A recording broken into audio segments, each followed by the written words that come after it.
वीरेंद्र प्रताप सिंह पटेल गुरु जी प्रधानाचार्य का माला बनाकर उनका स्वागत करें।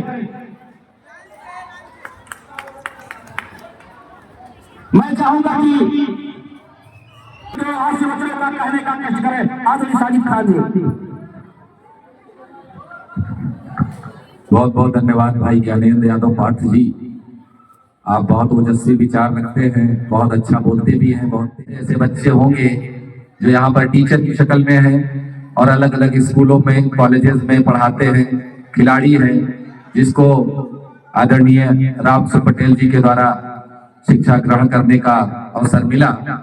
इसके बाद जब लोग कहते हैं कि हम रिटायर्ड हो गए, सेवानिवृत्त हो गए, और रिटायर होने का मतलब माना जाता है कि अब इनका काम खत्म, लेकिन हमारे गुरुजी ने ऐसी नींव रखी, ऐसा पौधा लगाया जो रिटायर होने के बाद दोबारा बड़ा हुआ और उसमें फल फूल लगने शुरू हो गए। कॉलेज तो बहुत से बने हैं, बनते रहेंगे, इससे अच्छे भी बनेंगे, इससे कम अच्छे भी होंगे, लेकिन जो सोच होती है कि हम शिक्षा को किस तरह से जन जन तक पहुंचाएं और वो वसूली ना करें। जैसा कि आप जानते हैं कि कुछ कॉलेजेस ऐसे भी होंगे जो देखने में तो ठीक लगते हैं, अच्छे लगते हैं, लेकिन जब वहां हम अपने बच्चों को ले जाते हैं तो एक बार जेब जरूर टटोलते हैं। अगर आपकी स्थिति कमजोर है और आप चुपचाप आकर बात करते हैं तो निश्चित रूप से सभी बच्चों के साथ, मैंने फीस जमा करते वक्त लोगों को देखा, कुछ ना कुछ वीरेंद्र भाई साहब, जो वीरेंद्र बहादुर सिंह हमारे जो माननीय रामसु पटेल जी के सुपुत्र हैं, वो प्रिंसिपल है अपने, वो जरूर कुछ न कुछ छूट जरूर दे देते हैं। ये बहुत अच्छी बात है। शिक्षा ग्रहण करने के बाद एक भीड़ में कहीं खो न जाए, इसलिए उनको नए तरीके से प्रशिक्षित करने का प्रयास करते हैं। तो उसी कड़ी में उन्होंने देखा, आपने अभी जब से ये आज गणतंत्र दिवस के अवसर पर, हालांकि अवसर ये है कि हम अपने गणतंत्र को, हम अपने देश की आजादी को और हमारे संविधान के लागू होने के वक्त को याद करें, और कर भी रहे हैं। निश्चित रूप से हम उस दिशा में भी चले जाते हैं कि आजादी 15 अगस्त 1947 को मिली और उसके बाद हमारा संविधान लिखा गया। डॉक्टर बाबा साहब डॉक्टर भीमराव अम्बेडकर के नेतृत्व में एक प्रारूप समिति के अध्यक्ष थे जब वो, और डॉक्टर राजेंद्र प्रसाद जो पहले राष्ट्रपति थे, उनके नेतृत्व में, उनके देखरेख में ये संविधान लिखा गया। तो बाबा साहब के नेतृत्व में लिखे गए संविधान को लागू किया गया 26 जनवरी 1950 को, जिसके उपलक्ष्य में हम लोग ये दिन मनाते हैं। तो इस मौके पर जैसे बहुत सारे सांस्कृतिक कार्यक्रम होते हैं, बच्चे आजकल तो मोबाइल का जमाना है, मोबाइल पा जाए तो ऐसे खिसकाने लगते हैं, तो 2-2 घंटे गुजर जाते हैं। कभी कभी तो ऐसा होता है कि हम मोबाइल उठाते हैं अपना किसी का नंबर ढूंढने के लिए या कोई तस्वीर देखने के लिए, और उसके बाद आधे घंटे बाद जब फोन रख देते हैं तो याद आता है कि यार फोन काहे उठाए थे।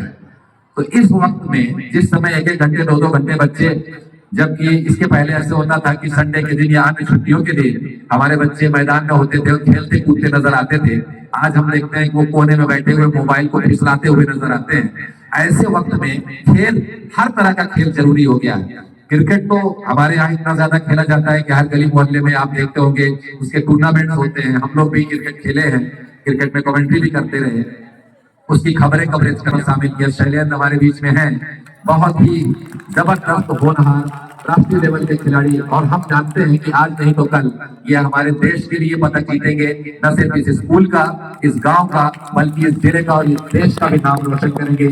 ओलंपिक तक में ये पदक जीतेंगे, ऐसी हमारी शुभकामनाएं हैं। ये जो जूडो का खेल है, जिसको यहाँ पर शामिल किया गया शैलेंद्र भाई और उनकी टीम के द्वारा दिया था, इस जूडो के लिए जो इन्होंने वीरेंद्र भाई ने शुरू किया है, जैसा कि मैं पहले बता रहा था कि ये नई सोच है, हमेशा नई सोच को सलाम करना चाहिए।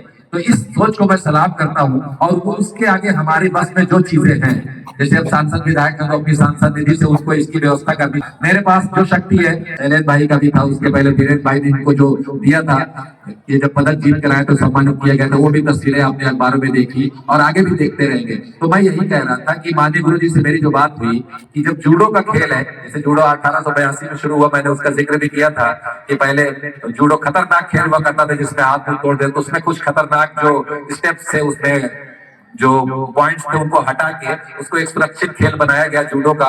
लगभग 1882 ईस्वी के आसपास में, 100 से ज्यादा, 140 साल पहले। अब ये एक, आपको लग रहा होगा उठा उठा पटकता है, लेकिन जूडो का अर्थ होता है नरम, कोमलता का मार्ग, जबकि देखने में ऐसा लगता है कि भाई बहुत खतरनाक है, बहुत जम के भटकाता है, लेकिन ऐसा नहीं है। इसका अर्थ है कोमलता का मार्ग, संतुलन के साथ एक दूसरे का संतुलन को बिगाड़ देना।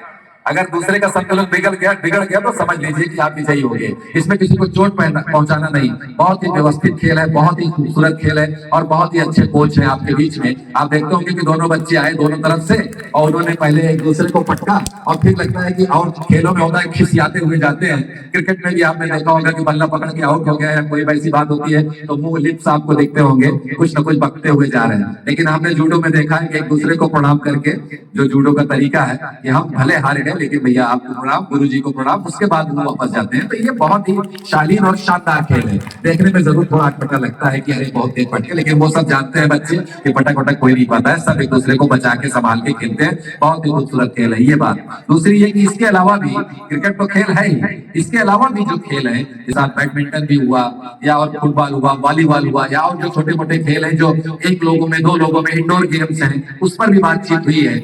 और निश्चित रूप से मुझे विश्वास है माननीय गुरु जी की बातों पर, माननीय वीरेंद्र बहादुर सिंह के प्रयासों पर, उनकी नई सोच पर कि आगे चलकर जो इनके और से ग्राउंड है वहां पर खेल की एक बाकायदा एकेडमी बनाई जाएगी। हर खेल के अलग कोच रखे जाएंगे।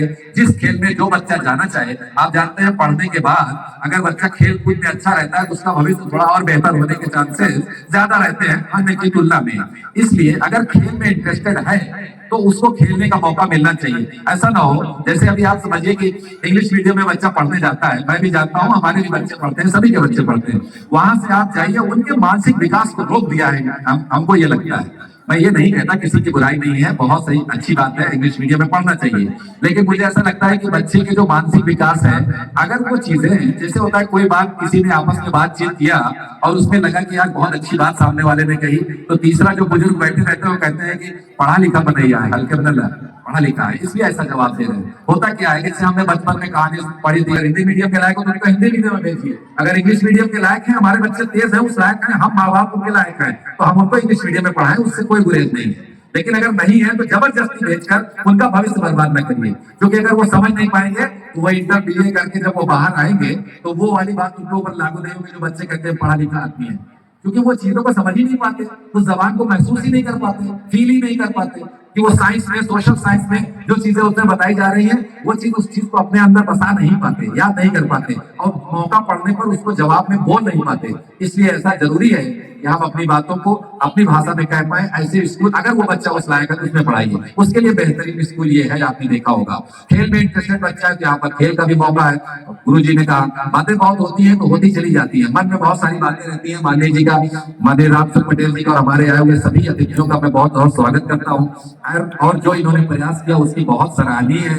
अभी तो जूडो है, आगे चल के और भी खेल जो ओलंपिक्स में जितने खेल है, मैं चाहूंगा कि इस एकेडमी में यहाँ पर खुलने हर तरह की एकेडमी खुले और हर तरह के कोच यहाँ पर नियुक्त किए जाए और जो भी बच्चा जिसमें इंटरेस्टेड हो पढ़ाई के साथ साथ वो खेल में भी आगे जाए और जैसे ही उसके अंदर वो कला दिखाई दे, जबरदस्ती नहीं, जैसे मैंने कहा कि इंग्लिश वाला बच्चा नहीं है तो उसको इंग्लिश में जबरदस्ती न थोपा जाए, ऐसे ही अगर बच्चा किसी एक खेल में इंटरेस्टेड है तो उस खेल में उसको मौका मिलना चाहिए। ऐसा नहीं कि उसके पास मौका ही नहीं है। बच्चा शतरंज में बहुत अच्छा है, चेस बहुत अच्छा खेलता है, मौका ही नहीं है, कौन खिलाए कौन दिखाए। अब वो इलाहाबाद ले जाकर, प्रतापगढ़ ले जाकर, फैजाबाद ले जाकर, प्रयागराज ले जाकर कौन ले जाकर वहां रोजाना पहुंचा पाएगा? वहां छोटे बच्चे को आप छोड़ भी नहीं सकते। इसलिए ऐसी एकेडमी, ऐसे मौके सबको मिलने चाहिए, ऐसी एकेडमी खुलनी चाहिए। इसके लिए बधाई के पात्र हैं सभी कोच, सभी खिलाड़ी, सबको बहुत बहुत शुभकामनाएं। आप इसी तरह आगे बढ़ते जाइए, खेलते जाइए।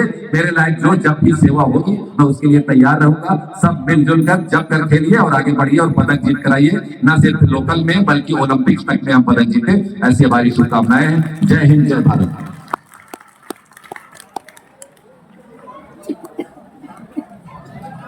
बहुत बहुत शुक्रिया सम्मानित साजिद खान सर। अभी आप लोगों को तमाम बातों से बतलाते हुए लोगों को हौसला अफजाई कर रहे। हमें खुशी इस बात की होती है कि जो भी कभी प्रतिभाग करता है, टूर्नामेंट होता है, जहां पिता पुत्र सामने सामने हो जाता है, वहां पुत्र अपने आप ऊर्जा से लबरेज हो जाता है।